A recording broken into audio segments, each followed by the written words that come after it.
Was Team Sonic Racing really that underrated?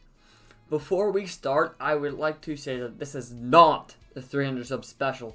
It is still in the works, and we are working on it, so we want it to be out by the 31st of this month. It might be out then. It is my desirable date for the video. But thank you guys for 300 subs. Now let's get to the video. This video will be about my opinions on Team Sonic Racing, as it is one of my favourite Sonic games within the past decade. The reason for this will be explained in the video. Firstly, the game is the first Sonic Racing game that we have had in about 8 years. Sonic All-Stars Racing Transformed was made back in 2012 of this decade, which means that we haven't gotten a new Sonic game until Sega wanted to give us a new one, and that's what we got with Team Sonic Racing. This video is my personal review on Team Sonic Racing. This game was, in my opinion, a really good and fun game. I enjoyed every aspect of this game. The team randomness that can happen when you do a race is fun. You don't have to use a specific team, you can use a random team that the game will give you, such as Sonic, Shadow and Silver. They are hard to get if you want specific characters, but loading into a race with different characters is a cool aspect of the game. Obviously, I'd want to make my own team, but the randomness of the teams is nice too. The concept of having your team randomized instead of you picking a team is kind of gives you something to look forward to when loading into a race. Another aspect that I liked about the game was the story mode. I liked the side races that you could do, as they were somewhat challenging, which was amazing. They have multiple levels to the side races, such as gold, silver and platinum, which you can achieve, but you have to do it in a specific rule set that was laid out. The main story was easy but intriguing.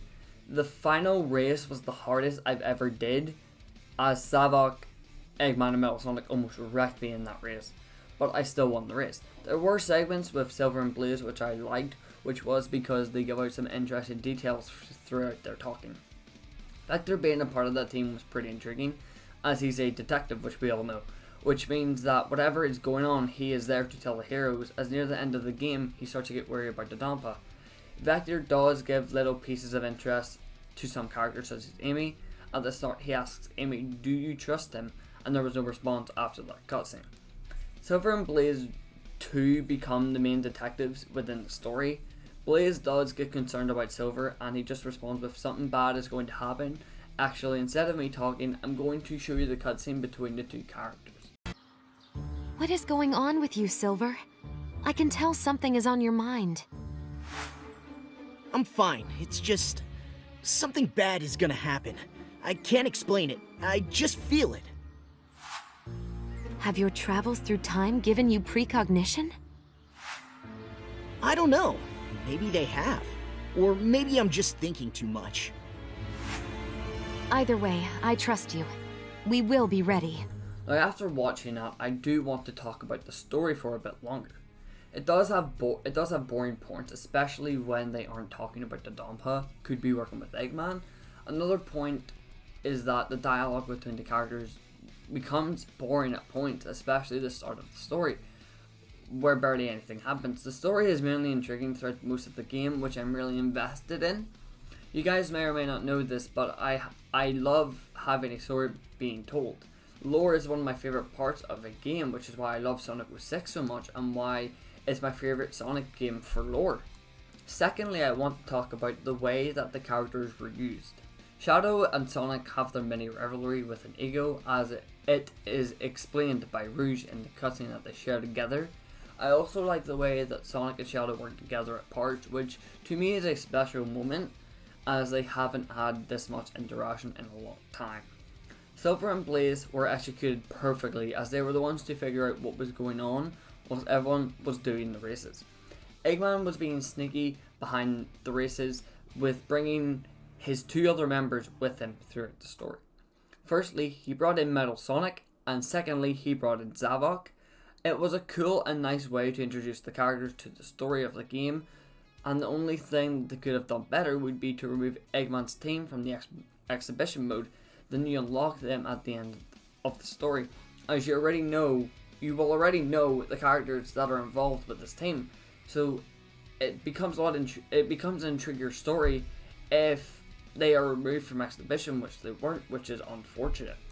Thirdly, I want to talk about the boosting involved with the game, in particular the new slingshot mechanic that was introduced with this game. It was a nice concept that they added, as you could be very behind in a race and use your teammate's slipstream, which will give you a really nice boost.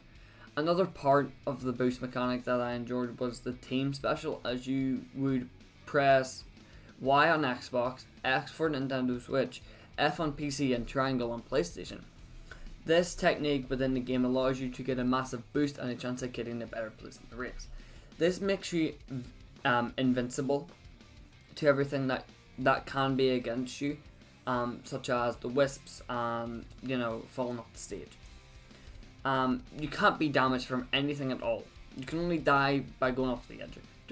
Drifting gives you an amazing speed boost if you're able to maximize it fully. Drifting in Team Sonic Racing does give you a nice reward if you're able to pull it off within the game. Sometimes it does have a skill to it, which I love. In my opinion, the drifting mechanic does become fun, but sometimes there's skill involved with it, which I enjoy. Fourthly, the customization of the cars is freaking amazing. You're able to upgrade your cars, which you can't do in any other Sonic Racing game. Which this new mechanic for the game is a nice concept that I'm glad that they added to the game.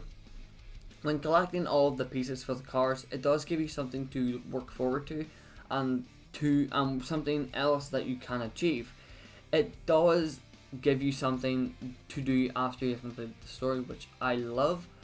The game would get boring if there wasn't any customization for the cars. If you weren't able to customize your cars in any way, shape, or form, it would just become a boring and lame story. Lastly, the side quests that you're able to do within the story mode also gives you something to work forward to. You need to collect all the stars so that you can access the side quests, and to do that you need to do the story and also the side quests that you can do to progress the story. Once you have done that, you are then able to do the other races that you needed to do for more stars. Personally, I love this part. It does give you something to do and something that you can look forward to, and something that you can be awarded for. Achievements are nice to get, so I love this feature and I enjoyed this feature. Well guys, there you have it. My review on Team Sonic Racing. I personally enjoyed the game, and what do you guys think about the game? Now, I will see you guys in the next video. Peace.